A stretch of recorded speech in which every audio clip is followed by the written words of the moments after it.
The engineers who started Iomega built their first drive so that it physically could not eat your data. Spin a flexible disk fast enough, and a cushion of air lifts it a single micron off the read head. So if the power ever cut out, the disk did not slam into the head and shred itself. It simply floated free, and your files were still there in the morning. They had designed, on purpose, a machine that could not turn on you. 15 years later, the whole world knew this exact company for the opposite. For destroyed files, for ruined disks, for a small rhythmic click that meant whatever you had saved was already gone. You lived through this. You remember the tyranny of that 1.44 floppy so well that the save icon on your screen is still a picture of one, decades after you last held one. You remember installing Windows off a stack of them, feeding in disk 11 of 13 and praying none was bad. So you probably still have a blue zip cartridge in a drawer somewhere too. The standard version of what happened to it is true, but it is shallow. Because the thing that killed Iomega was not the click. It was something much quieter, and the company never saw it coming, for the same reason the floppy never saw Iomega coming. Iomega was founded in 1980, not in Silicon Valley, but in Roy, Utah, a town better known for the Wasatch Mountains than for microchips. 3 men, Jerome Paul Johnson, David Bailey, and David Norton, built that floating disk drive and called it the Bernoulli Box. It was clever, rugged, and expensive, and it sold to publishers and engineers, the people who moved serious files for a living. A good business. Not yet a phenomenon. The phenomenon arrived in late 1994, and it was blue. The zip drive was a simple promise. A cartridge the size of a thick floppy, holding 100 megabytes, at a moment when the floppy on your desk held 1.44. One zip disk was worth about 70 floppy. The drive cost around $200, the cartridges about $20, and they landed at the exact instant ordinary people ran into a wall they all recognized. The term paper with images in it that would not fit on one disk. The design file you had to split across 4 floppies to carry to the print shop, hoping disk 3 still read when you got there. Suddenly, all of that fit on one blue cartridge with room to spare.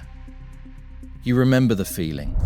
You slid the cartridge in, felt its seat with a solid mechanical thunk, and 100 megabytes was simply yours to carry. Dell put zip drives in its machines. So did Apple. The ads told you why it mattered in 4 words. Because it's your stuff. And then the money stopped making sense. Revenue went from $362 million in 1995 to $1.2 billion the next year. That part was real. What happened to the stock was not.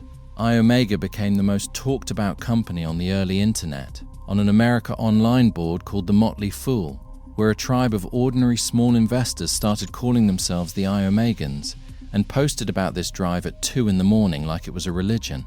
They bought in around $15 a share, and then the number climbed past every point where a sane person would have sold.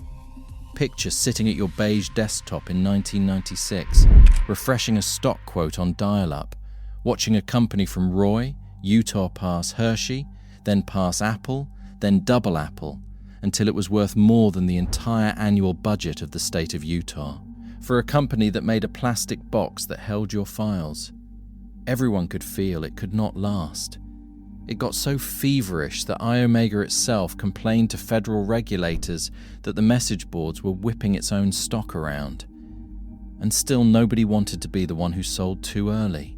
For one brief, genuinely unhinged moment, a super floppy from the desert was the future, and the people who owned a piece of it could not look away. They were watching the wrong thing. The threat to Iomega was never going to come from the stock chart. It was already inside the drives, on desks all over the country, and it announced itself with a sound. Starting around 1997, users began to hear it. A soft, repeating click from inside the drive. Do-bar-do. Do-bar-do. At first, it sounded almost like the drive working.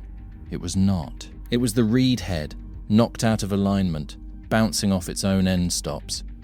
And a head that far gone did not just kill the disk in front of it. It could quietly work its way through a whole library of backups, one cartridge at a time, and every ruined disk could carry the failure into the next healthy drive it touched. The thing you bought to protect your files had a way of eating them in batches. They called it the click of death.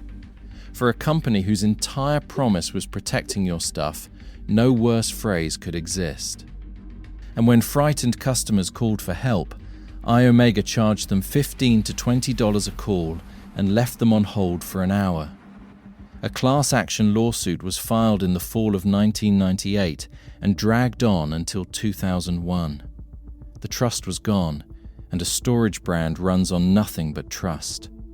But the standard story stops there, and the standard story is wrong. The click wounded Iomega. It did not kill it. What killed Iomega was arithmetic, and it came for the company one cheaper thing at a time. First, the recordable CD, holding 6 times what a zip disk held for pocket change and belonging to no one, so there were no cartridges to sell. Iomega could not answer that and hold its prices, so it looked away. Then the rewritable CD did the same thing again. Then, after 2000, the USB flash drive arrived with no cartridge, no cases, and no moving head to knock out of alignment, which meant no click, ever. And then broadband and the cloud quietly removed the last reason anyone had to carry a physical disk from one place to another at all. Every one of those was cheaper, more open, and harder to profit from than the blue cartridge Iomega lived on. So the company defended the cartridge. It was the safe move, and it was the move that finished them, because the cartridge was the one thing the whole future had already decided it did not need. And look at what that actually means. The zip disk beat the floppy by being bigger, cheaper per megabyte, and better. Then free, universal storage beat the zip disk the very same way. Iomega proved a removable format could kill an entrenched standard, and then could not see that it had become the standard waiting to be killed. In 2008, a company called EMC bought what was left of Iomega for $213 million, a small fraction of that giddy mid-1990s peak. The name went onto a few network drives and then faded from the shelves entirely. The cartridges are still out there, in desk drawers, in landfills, in the box of old cables you have never quite been able to throw away. That whole 100 megabytes you once guarded so carefully is smaller now than a single photo your phone takes without asking. The click of death survives too, as a piece of grim slang among the IT people who lived through. And everything those blue cartridges once carried now lives in a cloud you never see and never touch. Iomega taught the whole industry how a standard dies. The companies running that cloud just never stopped to wonder whether the lesson was about them too.